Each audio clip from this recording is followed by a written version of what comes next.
So మన next chapter వచ్చేసరికి tax invoice,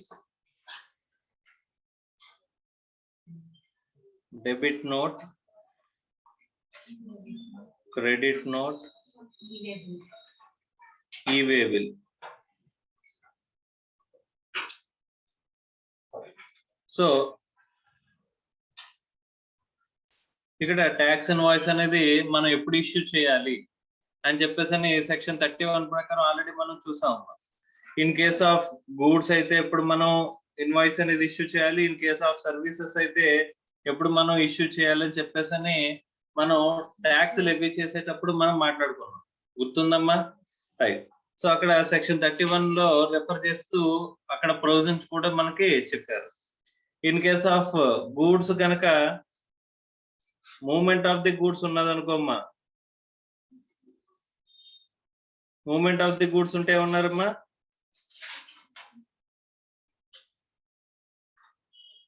at the time of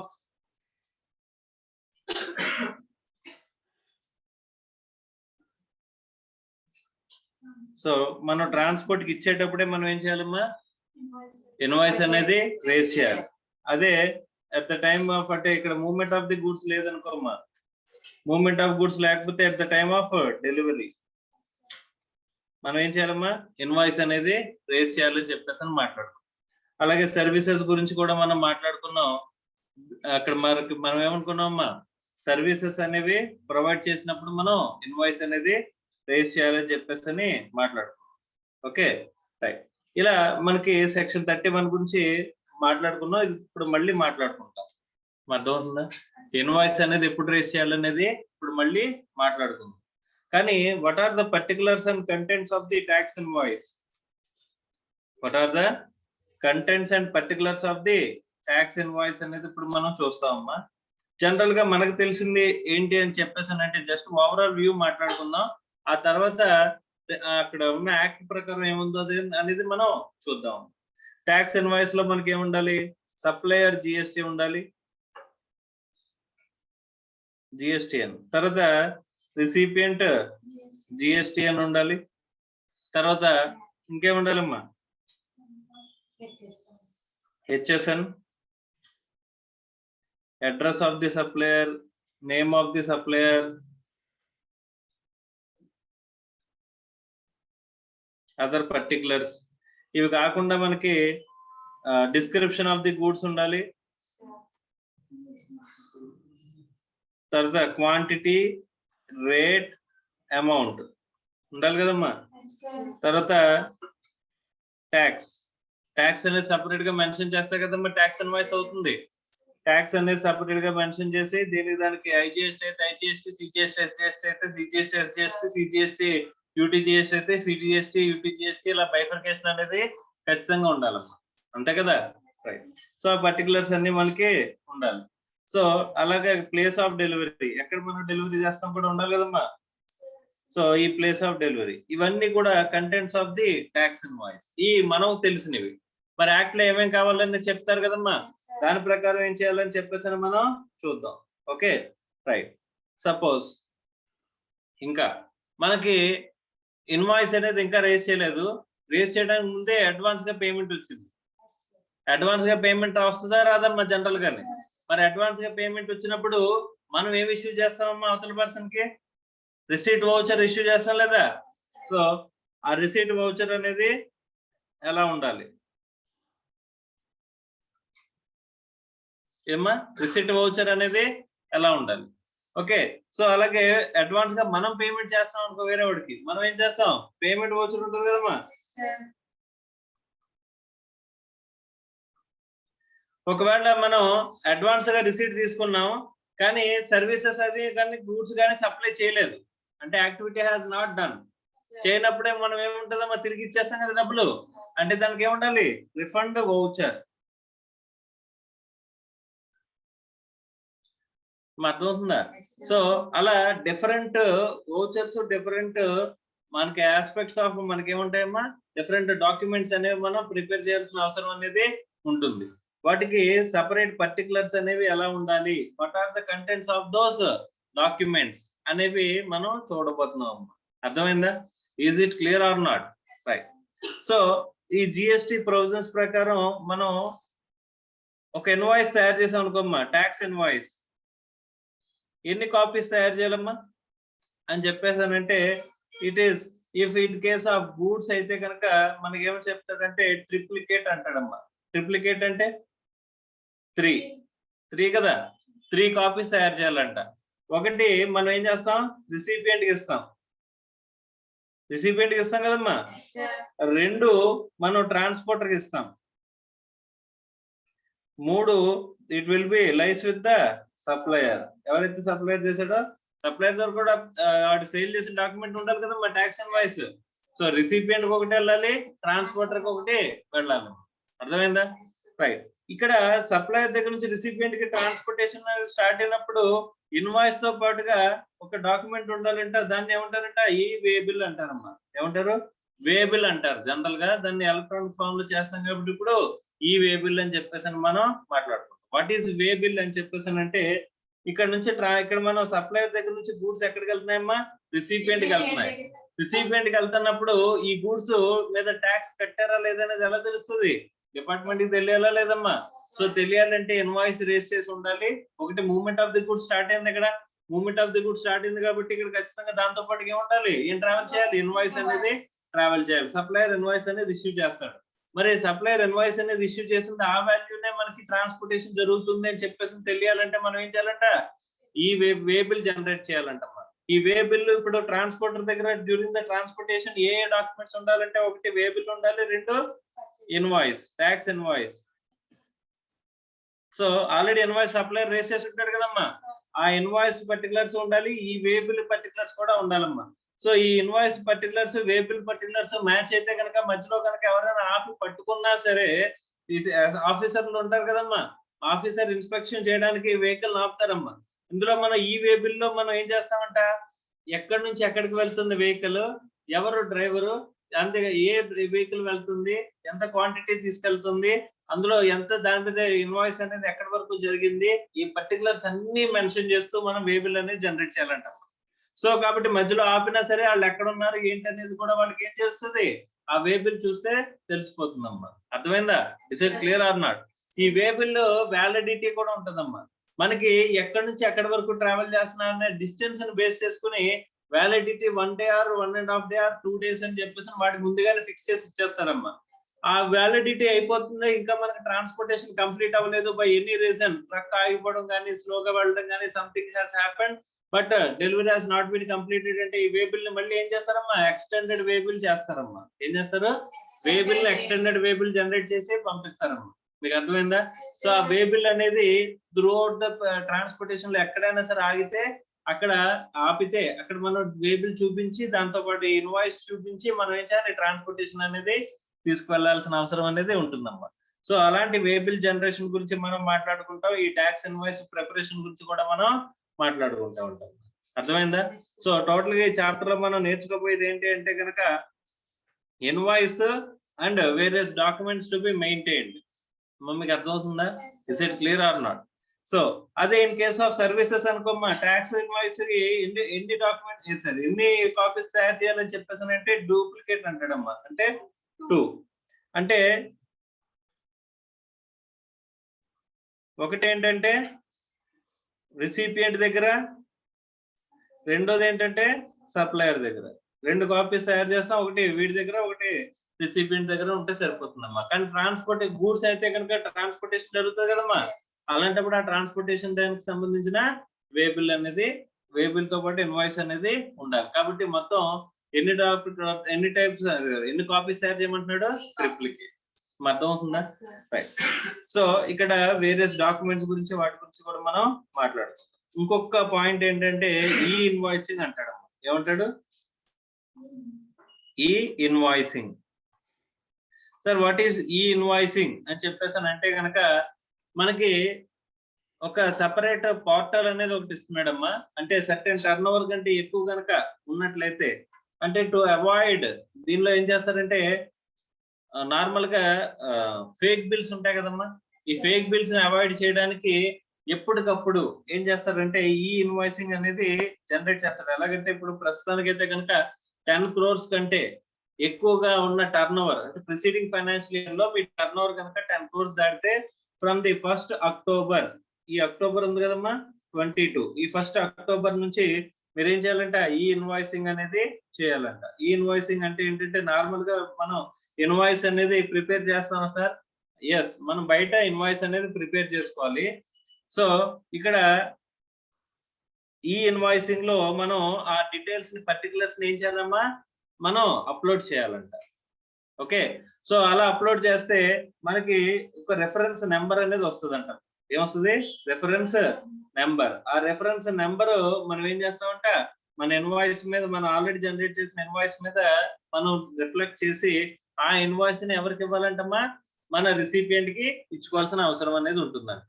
sir దీనివల్ల ఏంటి సార్ అవుతుంది అని చెప్పేసానంటే, ఎప్పటికప్పుడు ఇన్వాయిసెస్ ప్రిపేర్ చేసిన పర్టికులర్స్ అన్ని ఎవరికి వెళ్ళిపోతాయమ్మా? సో గవర్నమెంట్ కి వెళ్ళిపోతాయి కదమ్మా. ఫస్ట్ ఆఫ్ ఆల్ ఇది ఆన్లైన్ లో వీళ్ళు ప్రొవైడ్ చేసిన వెబ్సైట్ పోర్టల్ లో మాత్రమే జనరేట్ అయ్యే ఒక రెఫరెన్స్ నెంబర్ అమ్మా. అర్థమైందా? ఆ రెఫరెన్స్ నెంబర్ జనరేట్ చేసాము అని చెప్పేసానంటే కనుక ఆటోమేటిక్ గా అది ఏమైనట్టు, గవర్నమెంట్ డిపార్ట్మెంట్ కి వెళ్ళిపోయినట్టే. అండ్ ఇంకొకటి ఏంటంటే, ఇక్కడ ఆల్రెడీ రెఫరెన్స్ నెంబర్ జనరేట్ అయిందని చెప్పేసానంటే మళ్ళీ మీరు మీ జిఎస్టి నెంబర్ లో, సారీ మీ జిఎస్టి రిటర్న్స్ వేస్తారు కదమ్మా, జిఎస్టిఆర్ 1 లో ఆటో పాపులేట్ అయిపోతుందంట మీ లైబిలిటీ. మా జిఎస్టిఆర్ 1 ఏంటి, మనం ఇన్వాయిసెస్ ఎంటర్ చేసే కదా, మన లైబిలిటీస్ ఎంటర్ చేసేదే కదా. ఆ జిఎస్టిఆర్ 1 లో ఈ రెఫరెన్స్ నెంబర్, ఈ ఇన్వాయిసింగ్ ద్వారా రెఫరెన్స్ నెంబర్ ఎంటర్ చేసిన అంతా కూడా ఇందులో వెళ్ళిపోతుందంటమ్మా. జిఎస్టిఆర్ 1 లో ఆటోమేటిక్ గా ఆటో పాపులేట్ అయ్యి రిఫ్లెక్ట్ అయిపోతుందంట అందులోకి. అర్థం అవుతుందా? అంటే మన లైబిలిటీ డిసైడ్ అయిపోతుంది కదమ్మా. సార్ నో అవతలోడు ఫైల్ చేస్తే మనకి మన 2B లోకి వచ్చేసి మన ఇప్పుడు కూడా డిసైడ్ అయిపోతుంది కదా, దాన్ని చూసి మనం ఏం చేస్తాం, 3B లో నెట్ ఫైల్ చేస్తే సరిపోతున్నాం. Is it clear or not? Yes or no? Right. So అలా జిఎస్టిఆర్ 1 లో ఆటో పాపులేట్ అయిపోయి జిఎస్టిఆర్ 1 లోకి ఇన్పుట్ అనేది, సరే మన ఇన్వాయిస్ లైబిలిటీ అనేది జనరేట్ అయిపోతుంది మనకి. Is it clear or not? So ఇప్పుడు ఫేక్ ఇన్వాయిస్ ఎవడైనా ఇష్యూ చేయగలరా ఇలాగైతే కనుక? ఎందుకంటే మనం ఈ రిఫరెన్స్ నెంబర్ లేకుండా మనకేం రాదమ్మా, ఇన్వాయిస్ అనేది జనరేట్ అవ్వదు. ఇన్వాయిస్ జనరేట్ అదే ఈ ఇన్వాయిసింగ్ లో ఈ రెఫరెన్స్ నెంబర్ వేయకుండా మనం జనరేట్ చేయకూడదు. చేసామని చెప్పేసి అంటే ఆటోమేటిక్ ఏమైపోతుంది, లైబిలిటీ అనేది వచ్చేస్తుంది. కాకపోతే ఇక్కడ ఉన్న చిన్న ప్రాబ్లం ఏంటంటే, ఈ రెఫరెన్స్ నెంబర్ ఈ ఇన్వాయిసింగ్ చేయగలిగింది దేనికోసం అని చెప్పేసానంటే కేవలం B2B సప్లైస్ మాత్రం ఇప్పుడు ప్రస్తుతానికి అలౌ చేస్తున్నారు. అంటే B2B సప్లైస్ కి మాత్రమే ఇప్పుడు ఏం చేయగలుగుతున్నారు, ఇన్వాయిస్ అనేది జనరేట్ చేయగలుగుతారు. ప్రస్తుతానికి B2C సర్వీసెస్ కి అయితే కనుక నార్మల్ ఇన్వాయిసే కానీ ఈ ఇన్వాయిసింగ్ అనేది లేదు. అర్థం అవుతుందా?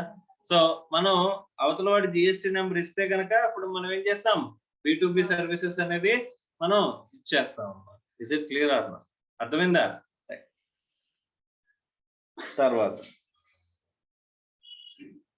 So more than 500 crores turnover ఉన్న కంపెనీస్ అనుకోమ్మా. ఎక్కడ నుంచి అంటే 17-18 నుంచి చూస్తున్నారమ్మా.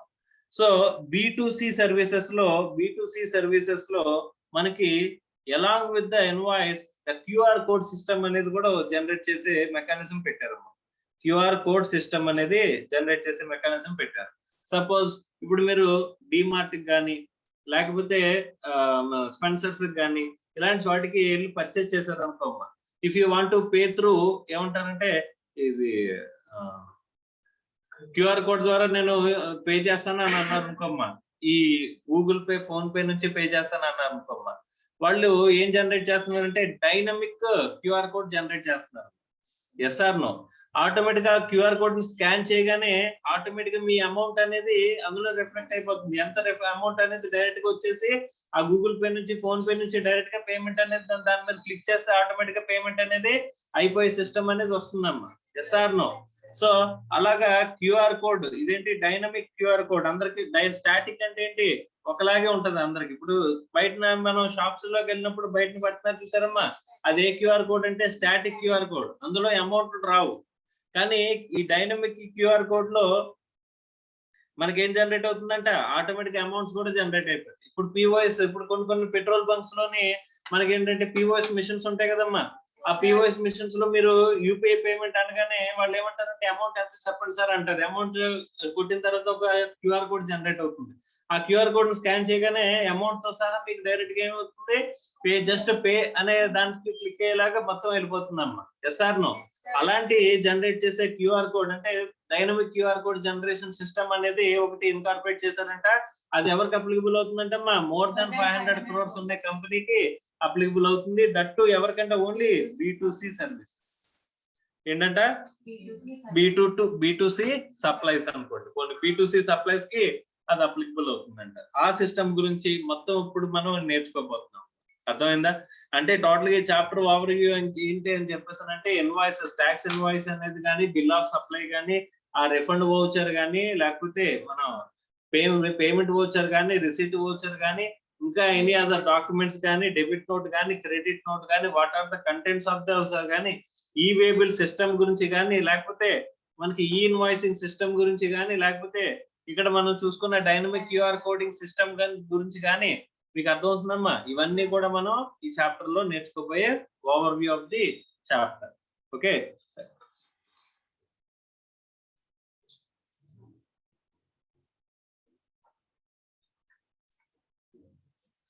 సో అన్నిటికంటే ఇంపార్టెంట్ పాయింట్ ఒకటి ఫస్ట్ చూడమ్మా. మనం ఏ యాక్ట్ చదువుతున్నాం? Okay, CGST and IGST. Provisions of tax invoice, credit note, debit note, e-way bill and the CGST Act have also made applicable to IGST Act via section 20 of the IGST Act అని చెప్పేసి అంటున్నాడు. అంటే మళ్ళీ మనం IGST Act చదవాల్సిన అవసరం ఉంది ఇంకా. సో CGST Act ఒకటి చదివితే సరిపోతుంది కదమ్మా. Sir no?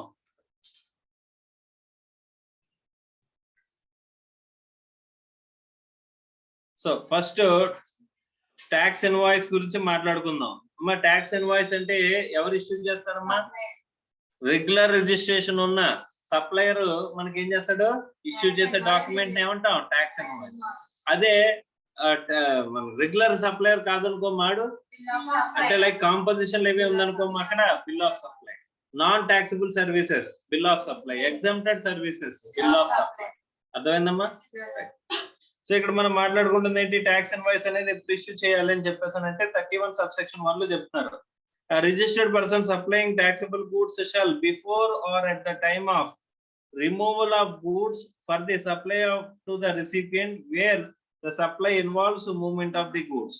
అమ్మా, రిమూవల్ ఆఫ్ ది గూడ్స్ ఎప్పుడైతే జరుగుతుందో, అంటే ట్రాన్స్పోర్టర్ కి రిమూవల్ కి ఇచ్చేస్తాం, అంటే మన దగ్గర నుంచి బయటకి ఇచ్చేస్తాం కదమ్మా, ఆ ఇచ్చేసేటప్పుడే మనం ఏం చేయాలంట? ఇన్వాయిస్ ఇష్యూ చేయాలి. ఇప్పుడు మూవ్మెంట్ ఆఫ్ ది గూడ్స్ ఉంటే గనక, so in case of movement of the goods ఏం గుర్తుపెట్టుకోవాలమ్మా?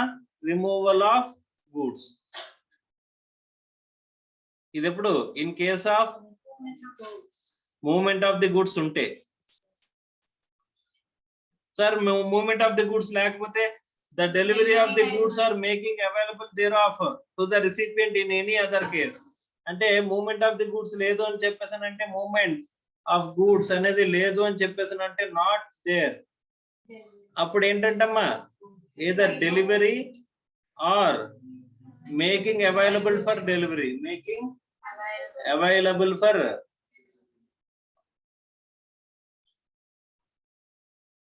ఇది గుర్తుపెట్టుకోవాలమ్మా. అర్థమవుతుందా?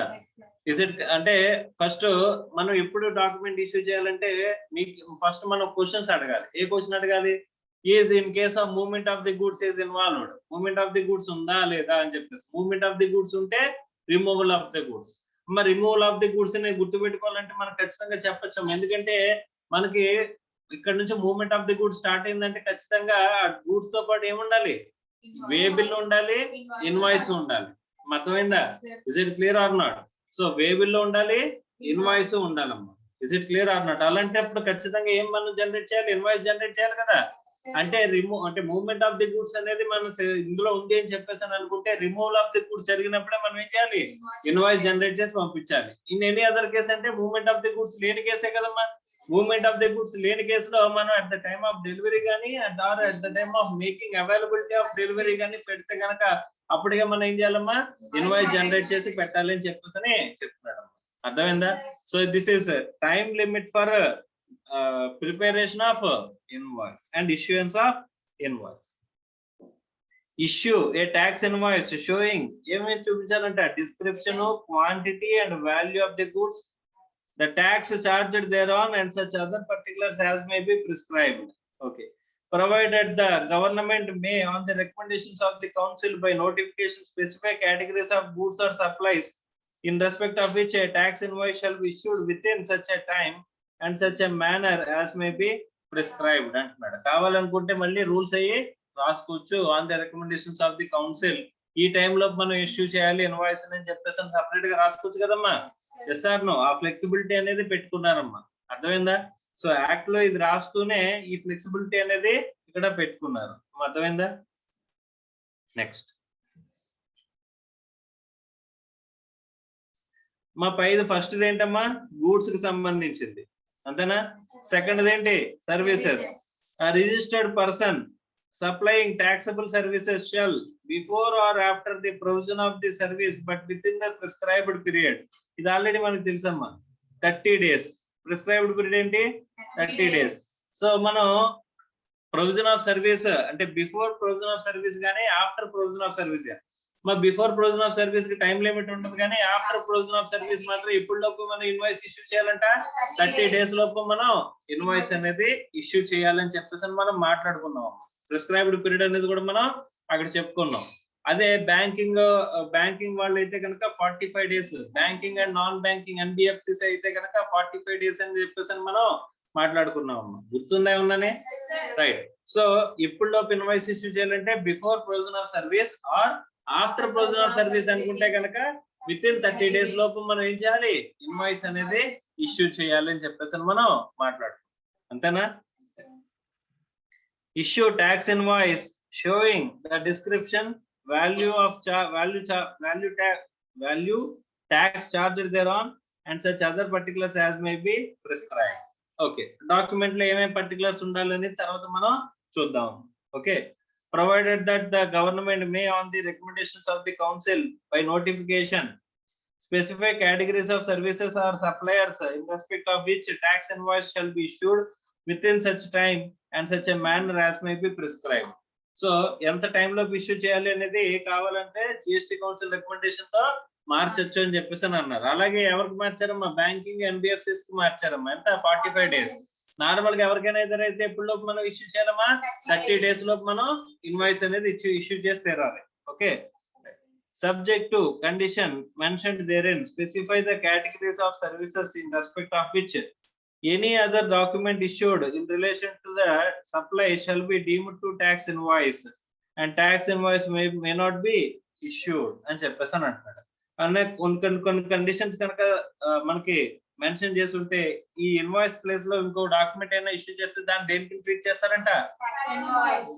రైట్. సో మళ్ళీ అప్పుడు ట్యాక్స్ ఇన్వాయిస్ అనేది ఇష్యూ చేయాల్సిన అవసరం లేదు. Next subsection 3, notwithstanding anything contained in subsection 1 and subsection 2 అని చెప్పేసి అని అంటున్నాడు. అంటే ఆ 1 ఇక్కడ ఈ సబ్సెక్షన్ 3 కనుక అప్లికబుల్ అయితే ఏం అప్లికబుల్ కాదు, 1 and 2 అప్లికబుల్ కావంట. ఓకే, చూద్దాం. A registered person may within 1 month from the date of issuance of certificate of registration in a manner as may be prescribed issue a revised invoice against invoice already issued during the period beginning with the effective date of registration till the date of issuance of certificate of registration to him. మా దీన్ని మనం దేంతో అంటే registration లో చెప్పుకున్న provision తో link చేసి మనం మాట్లాడుకున్నాం. ఓకే, మనం నార్మల్ గా రిజిస్ట్రేషన్ అనేది ఎప్పుడో అప్లై చేసుకోవచ్చమ్మా? మనం ఎప్పుడైతే ట్యాక్స్ రిజిస్ట్రేషన్ చేసుకోవడానికి లైబుల్ అవుతామో అక్కడ నుంచి 30 days లోపు మనం ఇష్యూ చేసుకోవచ్చు కదా, మనం ఏమంటారు అప్లై చేసుకోవచ్చు కదమ్మా. సపోజ్ నేను 1st September నేను లైబుల్ అయ్యానంటమ్మా. ఏమైంది? నేను 1st September నేను ఏం చేశానమ్మా? లైబుల్ ఫర్ రిజిస్ట్రేషన్ అయిందంట. ఓకే, నేను రిజిస్ట్రేషన్ ఎప్పుడు అప్లై చేశానంట? 25th September నేను అప్లై చేశానంట. మరి చెయ్యొచ్చా? విత్ ఇన్ 1 month కదమ్మా, చేసుకోవచ్చు కదా. రైట్. కానీ నాకు వాడు రిజిస్ట్రేషన్ అనేది ఎప్పుడు ఇచ్చాడంట? 1st October ఇచ్చాడంట. వాడు ఎప్పుడైనా ఇవ్వచ్చు కదమ్మా, విత్ ఇన్ 7 days లోపు రిజెక్షన్ అప్రూవల్ అనేది ఇవ్వచ్చు కదమ్మా. అలా నాకు ఎప్పుడు వచ్చింది? 1st October నాకు రిజిస్ట్రేషన్ అనేది వచ్చింది. సో నేను జిఎస్టిఎన్ నెంబరు అంటే 1 సెప్టెంబర్ నుంచి నేను ట్యాక్స్ కలెక్ట్ చేయడం స్టార్ట్ చేయాలి కదా, లేకపోతే నాకు రిజిస్ట్రేషన్ ఎఫెక్టివ్ గా వచ్చినప్పటి నుంచి నేను ట్యాక్స్ కలెక్ట్ చేయాలా? 1 సెప్టెంబర్ నుంచి నేను ఇష్యూ చేసే ఇన్వాయిస్ ఏమై ఉండాలి? ట్యాక్స్ ఇన్వాయిస్ అయ్యి ఉండాలి కదమ్మా. Yes or no? సో అప్పటి వరకు నేను అన్రిజిస్టర్డ్ పర్సన్ ని ఫస్ట్ టైం నేను ట్యాక్స్ లయబిలిటీ పర్సెంటేజ్ అంటే ఈ టర్న్ ఓవర్ థ్రెషోల్డ్ లిమిట్ దాటడం వల్ల నేను ఫస్ట్ ఇందులోకి వచ్చానమ్మా, రిజిస్ట్రేషన్ లోకి వచ్చాను. వచ్చినప్పటి నుంచి నేను ఏం చేయాలి? ట్యాక్స్ అనేది కలెక్ట్ చేయాలి కదా. So I need to collect tax from the 1 September but not 1 October. 1 October నాకు రిజిస్ట్రేషన్ సర్టిఫికేట్ వస్తే అప్పటి నుంచే ఇష్యూ చేయాలా నేను? కాదు కదమ్మా. సో కాబట్టి 1 అక్టోబర్ నీకు రిజిస్ట్రేషన్ అనేది వచ్చిన విత్ ఎఫెక్ట్ ఫ్రమ్ ఎప్పటి నుంచి వస్తుంది? 1 సెప్టెంబర్ నుంచి వస్తుంది కదమ్మా. సో కాబట్టి విత్ ఎఫెక్ట్ ఫ్రమ్ అంటాడు దాన్ని, విత్ ఎఫెక్ట్ ఫ్రమ్. సో అలా విత్ ఎఫెక్ట్ ఫ్రమ్ వచ్చినప్పుడు ఏం చెప్తున్నాడు అంటేనమ్మా, ఈ 1 సెప్టెంబర్ నుంచి 1 అక్టోబర్ వరకు మధ్యలో నువ్వు ఆల్రెడీ ఇన్వాయిస్ ఇష్యూ చేసి ఉంటావు కదా, ఆ ఇన్వాయిస్ లో జిఎస్టీ నెంబర్ మెన్షన్ చేస్తావు నువ్వు. నువ్వు నీ జిఎస్టీ నెంబర్ నువ్వు మెన్షన్ చేసావా? చేయలేదు కదమ్మా. ఆ జిఎస్టీ నెంబర్స్ ని, ఆ ఇన్వాయిస్ ని మళ్ళీ ఏం చేయాలంట? రివైజ్డ్ ఇన్వాయిసెస్ ఇష్యూ చేయాలంట. ఏంటది? Revised invoices. మీకు అర్థమైందా? సో రివైజ్డ్ ఇన్వాయిసెస్ అంటే ఏం మార్చాలి? జిఎస్టీ నెంబర్ అనేది ఇంక్లూడ్ చేసి మనం ఇష్యూ చేయాలంట. అర్థమైందా? సో ఆ పైన చెప్పుకున్న ఇన్వాయిసెస్ ఎప్పుడులోపు ఇష్యూ చేయాలనేది ఈ ప్రొవిజన్ అప్లికబుల్ అవుతుందా? 31(1) లో మనం గూడ్స్ అనేది ఎప్పుడు ఇన్వాయిస్ అనేది ఇష్యూ చేయాలన్నారు? In case of movement of the goods అనేది ఉంటే కనుక removal of the goods. In case of movement of the goods లేకపోతే delivery or making available for delivery అని చెప్పేసి అన్నప్పుడు మనం ఇన్వాయిస్ ఇష్యూ చేయాలన్నారు. దానికి మనకి ఆ స్పెసిఫైడ్ టైం పీరియడ్ అనేది పెట్టారమ్మా, అంతేనా? కానీ ఇక్కడ మనం ఆల్రెడీ రిజిస్ట్రేషన్ లోకి వచ్చినప్పుడు ఈ 30 days లోపు ఇష్యూ చేసిన ఇన్వాయిస్ అన్నిటికీ కూడా మళ్ళీ ఏం చేయాలి? రివైజ్డ్ ఇన్వాయిసెస్ అనేవి ఇష్యూ చేయాలి. దానికి ఆ టైం లిమిట్ అప్లికబుల్ అవుతుందా? అందుకోసం చెప్పేసి స్టార్టింగ్ వర్డ్స్ ఏమాడు? Notwithstanding anything contained in subsection 1 and 2. అందులో చెప్పిన ప్రొవిజన్స్ ఏమి కూడా ఇక్కడ అప్లికబుల్ కావు అని చెప్పేసి చెప్తాడమ్మా. మరి రివైజ్డ్ ఇన్వాయిస్ అంటే ఏంటో అర్థమైందా? Yes or no? The revised invoice is up to the effective date of registration అనేది వచ్చేంత వరకు కూడా మీకు రిజిస్ట్రేషన్ నెంబర్ అలాట్ అయ్యి రిజిస్ట్రేషన్ నెంబర్ ఎఫెక్టివ్ లోకి వచ్చేంత వరకు కూడా మీరు ఆల్రెడీ ట్యాక్స్ లయబిలిటీ వచ్చినప్పటి నుంచి మీరు రిజిస్ట్రేషన్ ఎఫెక్టివ్ లోకి వచ్చేంత వరకు కూడా ఇష్యూ చేసిన ఇన్వాయిసెస్ ఉంటాయి కదమ్మా, ఆ ఇన్వాయిసెస్ అన్నిటికీ కూడా మీరు ఏం చేయాలి? రివైజ్డ్ ఇన్వాయిసెస్ అనేవి ఇష్యూ చేయాలి. సార్ నేను వాలంటరీగా రిజిస్ట్రేషన్ చేయించుకున్నాను అనుకుంటే కనుక అప్పుడు ఎఫెక్టివ్ డేట్ ఆఫ్ రిజిస్ట్రేషన్ ఎప్పటి నుంచి అయితే ఉంటుందో అక్కడ నుంచి మనం ఏం చేయాలమ్మా? ఇన్వాయిసెస్ అనేవి ఇష్యూ చేసుకుంటూ వెళ్తాం. ఎందుకంటే అక్కడ నాకు ఇక్కడలాగా నాకు లైబుల్ టు రిజిస్ట్రేషన్ ఉంటుందా? 1 సెప్టెంబర్ నేను లైబుల్ అయ్యానని చెప్పేసి అన్నాం అంటే 1 సెప్టెంబర్ నుంచి నువ్వు ఖచ్చితంగా ఏం ఇష్యూ చేయాలి? ట్యాక్స్ ఇన్వాయిస్లు ఇష్యూ చేయాలి కదా. అందులో జిఎస్టీ నెంబర్ మెన్షన్ చేయగలనా? అదే రిజిస్ట్రేషన్ నెంబర్ లేదు కాబట్టి నేను ఏం చేయలేను? మెన్షన్ చేయలేను. మీకు అర్థమవుతుందా? అలాంటప్పుడు నేను ఏం చేయాలంటమ్మా? రిజిస్ట్రేషన్ నెంబర్ అప్లై చేసుకుని వాటి ఎఫెక్టివ్ డేట్ ఇచ్చిన తర్వాత పాత ఇన్వాయిస్లు అన్ని కూడా ఇష్యూ చేసిన వాటిని కూడా మళ్ళీ ఏం చేయాలి? రివైజ్డ్ ఇన్వాయిసెస్ అనేవి తయారు చేసి ఇష్యూ చేయాల్సిన అవసరం అనేది ఉంటుంది అని చెప్పేసి చెప్తారు. Is it clear or not? Next, మరి రిజిస్ట్రేషన్ తో లింక్ పెట్టి చదవాల్సిన అవసరం ఉందా లేదా దీన్ని? Yes or no? Next, a registered person may not issue tax invoice if the value of the goods or services are both supplied less than the 200 rupees subject to the conditions and such a manner as may be prescribed అని చెప్పేసి అంటున్నాడు. అంటే 200 rupees కంటే తక్కువ కనుక మీ value ఉందంటే కనుక మనం ఏం ఇష్యూ చేయాల్సిన అవసరం లేదంట, ఇన్వాయిస్ అనేది ఇష్యూ చేయాల్సిన అవసరం లేదు. ఇక్కడ మనం మూవ్మెంట్ ఆఫ్ ది గూడ్స్ ఉందా, మూవ్మెంట్ ఆఫ్ ది గూడ్స్ లేదా అనేది చూడాల్సిన అవసరం ఉందా? పైన చెప్పుకున్న కండిషన్స్ అప్లికబుల్ అవుతాయా? ఎందుకు అప్లికబుల్ కావని చెప్పేసి అంటే ఏం చెప్తున్నారు? Notwithstanding anything contained in subsection 1 and 2 అని చెప్పేసి క్లియర్ గా చెప్పారమ్మా మీకు. Yes or no? Right. So కాబట్టి ఇక్కడ ఈ ఇన్వాయిసెస్ అనేవి మనం 200 రూపీస్ లోపల కనుక ఉన్నట్లయితే మీ సప్లైస్ మనం ఇన్వాయిసెస్ అనేవి ఇష్యూ చేయాల్సిన అవసరం లేదు. సో వీటన్నిటికి కలిపి నేనేం చేయొచ్చమ్మా? ఒకటే కన్సాలిడేటెడ్ ఇన్వాయిస్ అనేది ఒక రోజుకి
రైట్.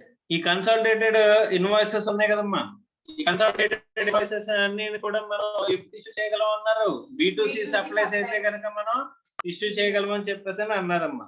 1 day లో జరిగిన ఈ B2C సప్లైస్ అన్నిటికీ కూడా లెస్ దాన్ 200 ఉన్న వాటి అన్నిటికీ కూడా మనం కన్సాలిడేటెడ్ ఇన్వాయిస్ అనేది తయారు చేసుకోవచ్చు. సార్ నేను కావాలంటే లెస్ దాన్ 200 ఉన్న వాటికి నేను ఇన్వాయిసెస్ ఇష్యూ చేద్దాం అనుకుంటున్నాను, అంటే ప్రతి రూపీ నుంచి చేద్దాం అనుకుంటున్నాను, చేయొచ్చా లేదా? My additional compliance is always granted. Okay, చేయమంది చేయకపోవడం నాట్ నెసెసరీ, అంటే అది దాన్ని యాక్సెప్ట్ చేయరు. అర్థమైందా? 200 రూపీస్ దాటితే కనుక ఖచ్చితంగా మనం ఏం చేయాలమ్మా, ఇన్వాయిసెస్ అనేవి ఖచ్చితంగా ఇష్యూ చేసి తీరాలి. Okay,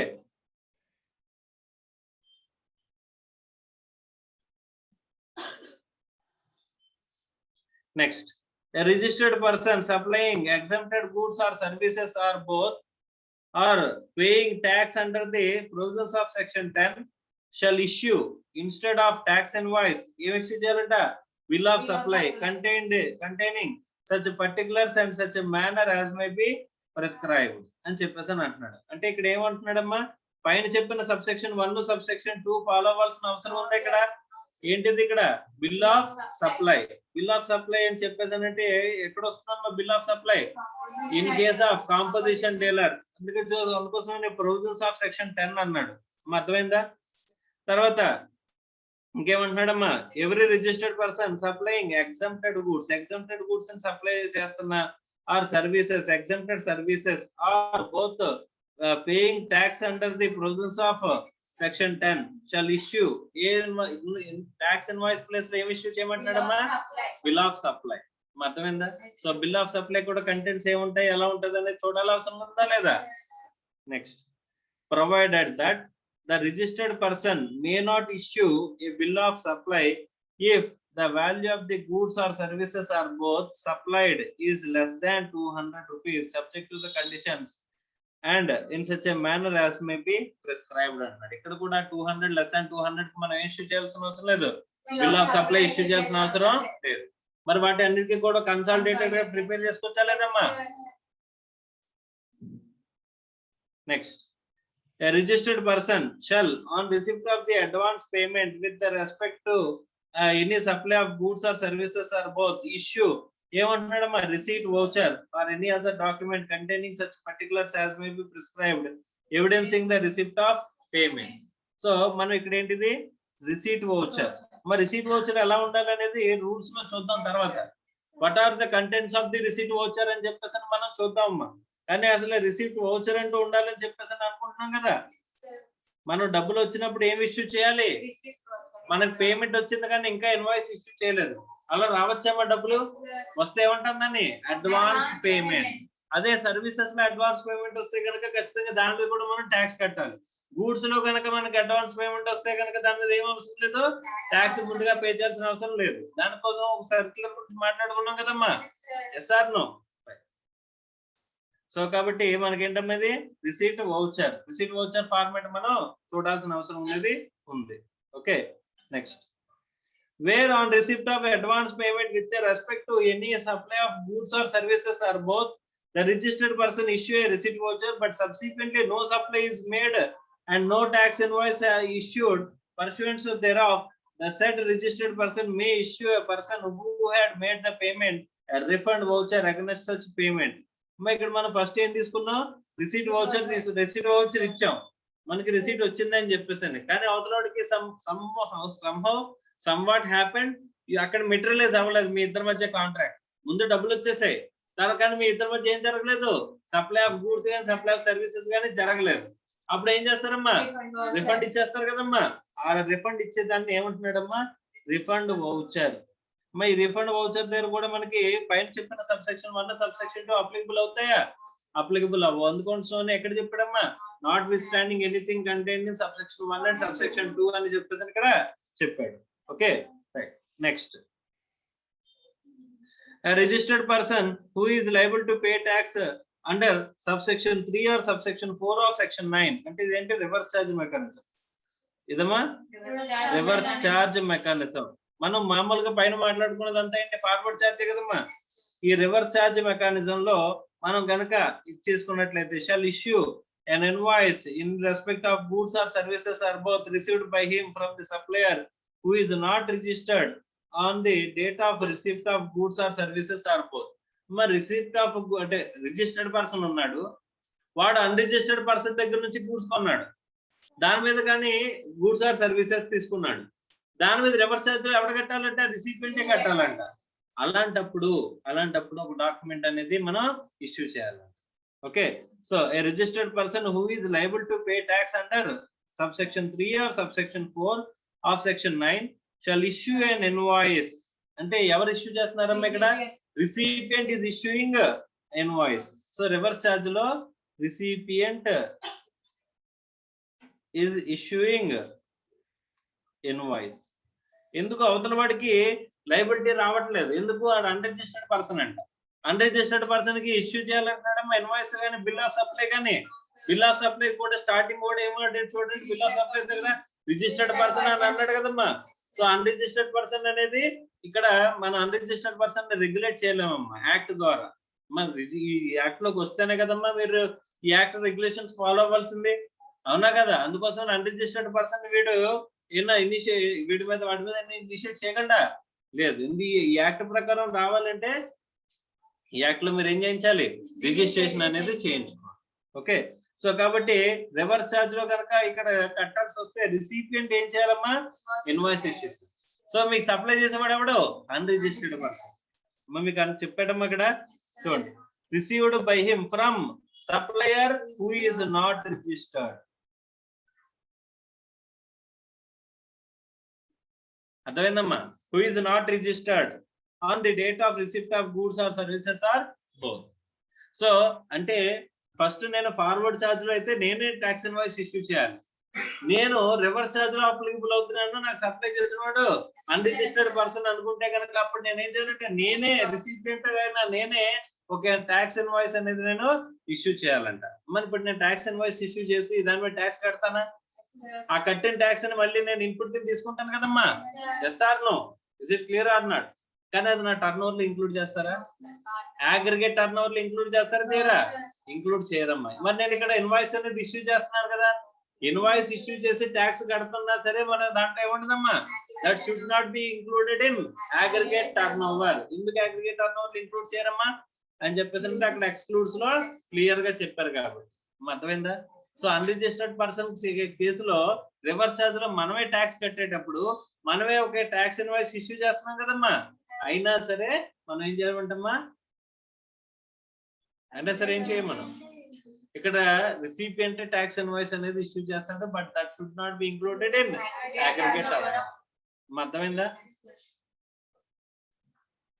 next, registered person who is liable to pay tax under subsection 3 or subsection 4 of section 9 ikkada kuda entidi reverse charge shall issue a payment voucher at the time of making payment to the supplier. మా ఇక్కడ మనకి invoice issue చేయడమే కాకుండా దానికి సంబంధించిన ఏం issue చేయాలంట? Payment voucher కూడా ఇష్యూ చేయాలంట. అర్థమైందా? Along with invoice raised. అర్థమైందా?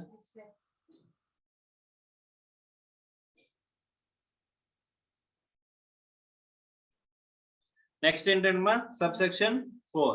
మన సబ్సెక్షన్ 3 అయిపోయిందా? Notwithstanding anything contained in subsection 1 and subsection 2 కి సంబంధించిన పాయింట్స్ అన్ని అయిపోలేదా? తర్వాత in case of continuous supply of goods where successive statement of accounts or successive payments are involved, the invoice shall be issued before or at the time of each such statement is issued, or as the case may be each such payment is received అని చెప్పేసి అంటున్నాడు. మీరు జాగ్రత్తగా గమనిస్తే కనుక మనం already దీని గురించి మాట్లాడుకున్నాం. Continuous supply of service, example కి టెలిఫోన్ ల్యాండ్ లైన్ అని చెప్పేసి అనుకున్నాం, లేదా పోస్ట్ పెయిడ్ అని చెప్పేసి అనుకున్నాం. అక్కడ పోస్ట్ పెయిడ్ సర్వీసెస్ అనేది ప్రొవైడ్ చేస్తుంటే కనుక అక్కడ ఏముంటుందమ్మా? కంటిన్యూస్ సప్లై సర్వీసే కదమ్మా.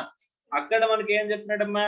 Wear successive statements or successive payments are involved, the invoice shall be issued before or at the time of such statement is issued, or as the case may be each of such payment is received అని చెప్పేసి అంటున్నాడు. అంటే మనకి payment వచ్చినప్పుడు కానీ లేకపోతే అక్కడ మనం ఆ ఈవెంట్ జరిగినప్పుడు కానీ మనం ఏం చేయాలంట, ఇన్వాయిస్ అనేది ఇష్యూ చేయాలని చెప్పేసి అని అంటున్నాడు. ఇప్పుడు బిల్డింగ్ కి నేను ఏం చేశానంటే 30 days టైం పెట్టానమ్మా. 30 days తర్వాత నీకు బిల్ రేస్ చేస్తానని చెప్పేసి చెప్పాను. అంటే 30 days తర్వాత నీకు ఏమవుద్ది, ఇన్వాయిస్ అనేది రేజ్ అవుతుంది. అర్థం అవుతుందా? Is it clear or not? Next, subject to provisions of clause D of subsection 3, in case of continuous supply of services where the due date for payment of ascertainable from the contract, invoice shall be issued on or before the due date of payment. అంటే మనం contract లో ఎప్పుడెప్పుడు payments ఇవ్వాలి రాసుకున్నాం ముందే. అప్పుడు ఆ payment date వచ్చేసరికి మనం ఏం చేయాలంటమ్మా, ఇన్వాయిస్ అనేది ఇష్యూ చేయాలి. ఒకవేళ అలా రాసుకోకపోతే, where the due date of payment is not ascertainable from the contract, the invoice shall be issued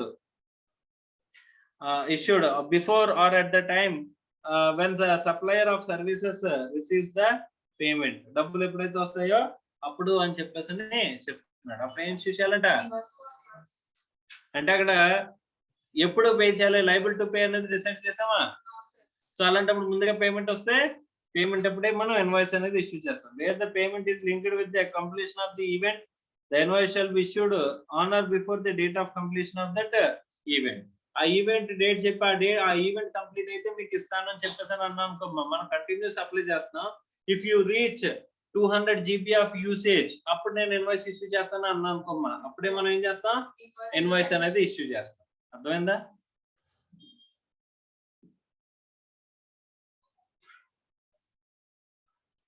In case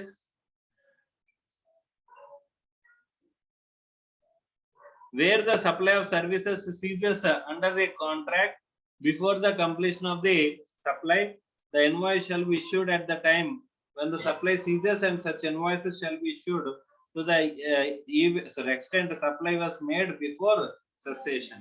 మనకి ముందుగానే క్యాన్సిల్ అయిపోయింది అనుకోమ్మా. అప్పుడు క్యాన్సిల్ అంటే మన కాంట్రాక్ట్ కంప్లీట్ అయ్యే టైంకి మనం ముందేగానే క్యాన్సిల్ అయిపోయింది. కంటిన్యూస్ సప్లై జరగకుండా ముందుగానే క్యాన్సిల్ అయిపోయింది. అంటే ఆ ఈవెంట్ రాకుండానే క్యాన్సిల్ అయిపోతే ఆ క్యాన్సిలేషన్ అయిపోయిన డేట్ నే మనం ఇన్వాయిస్ అనేది ఇష్యూ చేయాలని చెప్పేసి అని చెప్పాడు. అర్థమైందా? Notwithstanding anything contained in subsection 1, where the goods being sent or taken on approval, sale or return or removed before the supply takes place, the invoice shall be issued before or at the time of supply or 6 months from the date of removal, whichever is earlier అని చెప్పేసి అని అంటున్నాడు. అమ్మా ఇప్పుడు మనం invoice అనేది ఎప్పుడు issue చేయాలంటే ఒకవేళ సేల్ ఆర్ రిటర్న్ బేసిస్. ఇదేంటిది, సేల్ ఆర్ రిటర్న్ బేసిస్. మరి సేల్ ఆర్ రిటర్న్ బేసిస్ లో కనుక మనం గూడ్స్ సప్లై చేసాం అనుకోమ్మా, అప్పుడు ఏం చేయాలంట చూడండి. Where the goods have been sent or taken on the approval for sale or return basis are removed before the supply takes place, the invoice shall be issued before or at the time of supply or 6 months from the date of removal, whichever is earlier అని చెప్పేసి అని అంటున్నాడు. ఇక్కడ underline చేసుకోండి. Invoice shall be issued అన్నది నుంచి underline చేసుకోండి. ఎప్పుడు ఉంటమ్మా, before or at the time of supply. Before or at the time of supply మనకి ఏం జరుగుతుందమ్మా, మనం ఇన్వాయిస్ అనేది ఇష్యూ చేయాలి. ఆర్ ఇప్పుడు లోపంట 6 months from the date of removal, whichever is earlier. So మనకి before or at the time of supply కనంటే supply కనుక ఎప్పుడు అవుతుందమ్మా, సప్లై కాంట్రాక్ట్ ఎప్పుడు కంప్లీట్ అవుతుంది, అవతల యాక్సెప్టెన్స్ ఇస్తే అంతేనా. సో అవతల వాడు మన దగ్గర నుంచి గూడ్స్ పట్టుకెళ్ళాడు, అర్థం అవుతుందా, ఈ సేల్ ఆర్ రిటర్న్ బేసిస్ లో గూడ్స్ పట్టుకెళ్ళాడు. వాడు ఎప్పుడైతే ఎప్రూవ్ అని చెప్పేసి చెప్తాడో అప్పుడే మనం టైమ్ ఆఫ్ సప్లై జరుగుతున్నట్టమ్మా. అంటే కాంట్రాక్ట్ లోకి మనం ఎంటర్ అవుతున్నట్టు. అప్పుడు కానీ లేకపోతే ఆడు ఎప్పటికీ మనకి అప్రూవల్ ఇవ్వట్లే, గూడ్స్ పట్టుకెళ్ళాడు కానీ, అప్పుడు ఏం చేస్తాం, టైం లిమిట్ చూస్తాం. 6 months కంప్లీట్ అయిందా లేదు చూస్తాం. 6 months కంప్లీట్ అయిపోగానే ఏం చేశారంటే మనం ఇన్వాయిస్ అనేది ఇష్యూ చేస్తాం. అర్థమైందా? 6 months లోపే అప్రూవల్ ఇచ్చేస్తే, ఎప్పుడైతే అప్రూవల్ ఇస్తాడో అప్పుడే ఇన్వాయిస్ ఇష్యూ చేయాలి. సార్ నాకు 8 months కి ఇచ్చాడు సార్ అప్రూవల్ అంటే అప్పుడు 6 months కంప్లీట్ అయిపోగానే మనం ఏం చేసేయాలి, ఇన్వాయిస్ అనేది ఇష్యూ చేస్తాం. అర్థమైందా? Is it clear or not?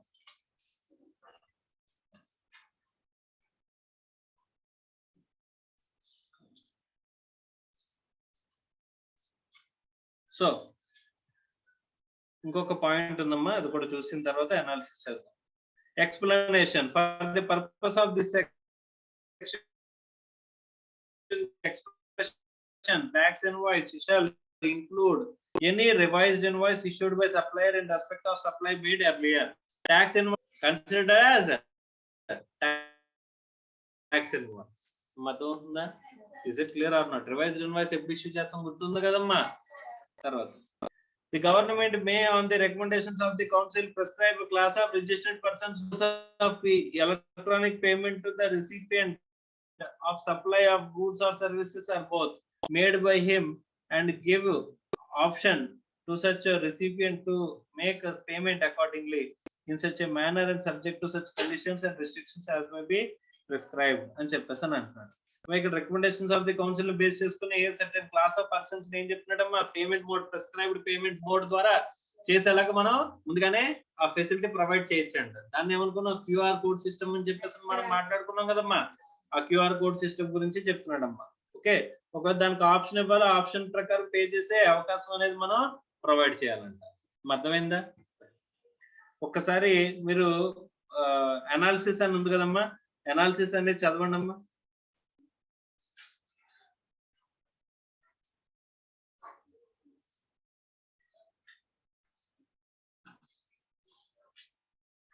ఎక్కడి వరకు అంటే పేజ్ నెంబర్ 8.11 లో పర్టికులర్స్ ఆఫ్ ట్యాక్స్ ఇన్వాయిస్ అని చెప్పేసి ఉంది కదమ్మా, అక్కడ వరకు చదవండి.